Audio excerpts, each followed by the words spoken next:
What's up, guys? It's Steven with Creature Comforts, and today we're going to talk about corn snakes. And we have here Noodle. Noodle is my beautiful corn snake I use for all my presentations.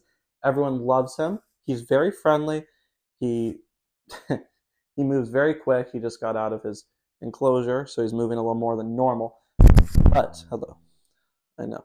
I'm gonna sit on the ground here though, just to give him some more space. There's a lot of new reptiles out there, and which ones should you have? Are corn snakes outdated? And that's kind of the question we're going to answer today. And where are you going? And I want to keep him in the frame to keep y'all entertained, but he doesn't want to. There you go, wrap yourself up. Are corn snakes still great reptiles to keep, or are there better options? And to be honest with you, I think they're still one of the best reptiles you could ever keep. I kind of want to talk about why, not just randomly make claims, but there's a reason. Um, there's a reason these guys are popular. They're very social. You don't get a huge amount of corn snakes that are just complete and utter buttheads. I'm gonna keep this family friendly. But you don't get a ton of corn snakes that are difficult to work with. They stay relatively small. They're not as picky eaters as ball pythons, and they're a little bit more interactive. I'll be honest, whenever I walk in the room, Noodle pops his head out of his cage and he's like, "What's up, y'all? What are we doing? When are you feeding me? Where are we going?" And they move more. Ball pythons are called ball pythons because they wrap up in a ball. And that's just, they're great. I love ball pythons. I have two. I have a banana ball python and a pie ball python. And I love them. But I'll be honest, ball pythons were my first pet reptile. Anytime someone asks me, they go, "Hey, what's the first snake I should buy?" I always go corn snake. Um, I think they're a better transition snake as well. I think ball pythons teach you a lot about. Um, Ball pythons are great when you have smaller children. I think if you are a family, I'll make a video on ball pythons later, so I want to focus more on corn snakes. But I'll make this quick. I think if you have a family and younger kids, maybe a ball python's better. But I think if you're looking to really get into the reptile hobby, corn snakes are one of the best starter snakes you can get. They're just a little bit more um, snake-like, uh, and I know that won't make sense to you if you've never held snakes. But these guys they just move more. They move a little bit more. And sometimes people will have like a ball python and then they'll go ahead and they'll buy like a rat snake or what's another one? Or they'll upgrade and they'll get something else. They'll get whatever. And, you know, that's great. But sometimes they're like, "Oh shit, this thing's trying to bite me. Like, what the hell do I do?" Or this thing's trying to run away from me. Or this thing's moving a lot. And I'm not used to that. And you know, you don't really get that as much with these guys. I personally think that if you started with a corn snake, you'd be a little bit more used to abrupt movements, randomly getting peed on, sometimes the random cage striking at the glass. That's just something a lot of corn snakes do. I've seen for some reason. Why do you like the camera so much?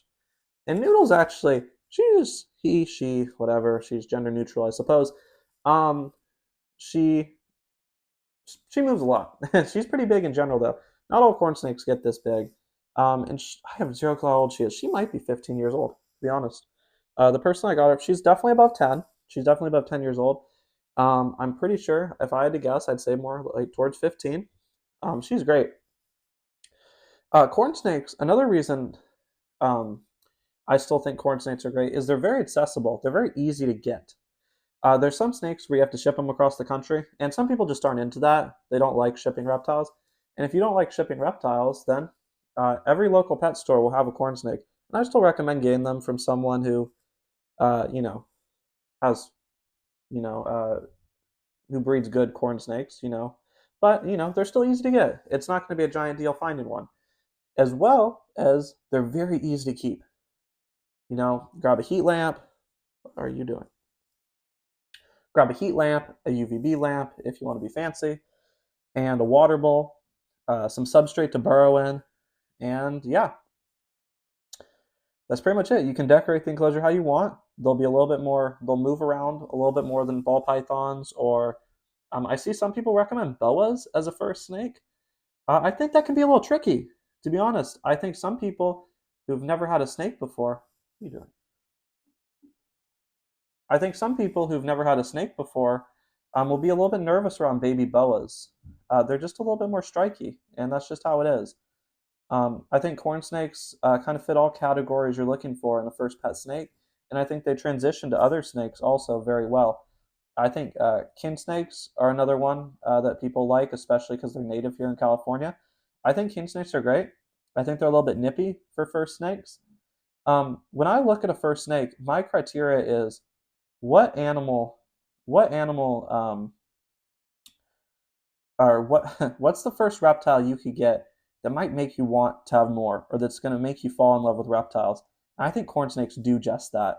I cannot tell you the amount of people. I used to volunteer at a reptile zoo where I got hands on with a lot of people coming through the doors, and I can't tell you the amount of people that came in that were terrified, and mainly parents. Kids would drag their parents in there, and then the parents would be like terrified. But they'd always hold a corn snake. I don't know what it is. I think it's partially their beautiful colors. I mean, they're beautiful. These guys are beautiful animals. There's so many little fun facts you can say about them as well. You know, you can talk about them in the cornfields, eating the mice. Farmers like them. You can talk about um, how corn snakes and rat snakes are technically the same. These guys are just a version of them. You can talk about how they're more likely to pee on you than bite you. I just think they're very fascinating snakes, and I don't think they're outdated whatsoever. I genuinely love these guys, and I think, as you can tell, they're very calm. They're very calm. Something that amazes me about reptiles that people don't talk about is how these are wild animals. Yeah, he might have been hatched in indoors and is not wild caught, but that doesn't change the fact that there's no difference genetically between a noodle and a wild snake. These guys are wild animals. They're not domesticated like dogs and cats. So for people to form a bond with reptiles, I think is just truly an amazing experience that people underestimate. It's just a wonderful bond. And these guys are just so great. You feed them, I don't know, once to a week and a half, just depending on size, whatever. Not going to get into that. This isn't a care guide. I think there's 1,000 care guides out there that do it far better than me. I've been doing this for a long time. I'm kind of set in some ways and all that, but yeah, I think these guys are great all around. I can't really think of anything that would stop me from getting a corn snake. I'm gonna make a best pet lizard one as well. I do think these guys are the best first pet snake. The corn snakes fit all the categories for me. And I want to ask you what you guys think. I want to ask you what other people you know think. Which snake would you recommend as a first pet snake, or do you see a problem with corn snakes? Is there something you'd prefer in a first pet snake that they don't offer? And yeah, hope you guys enjoyed. Noodle's gonna go back into his cage because he has a party to get to. And not party. Where are you going? You're going to a library. Going to a library. Yeah. Anyway, thank you guys for watching. Feel free to subscribe, like, whatever you please, and have a good one. Peace.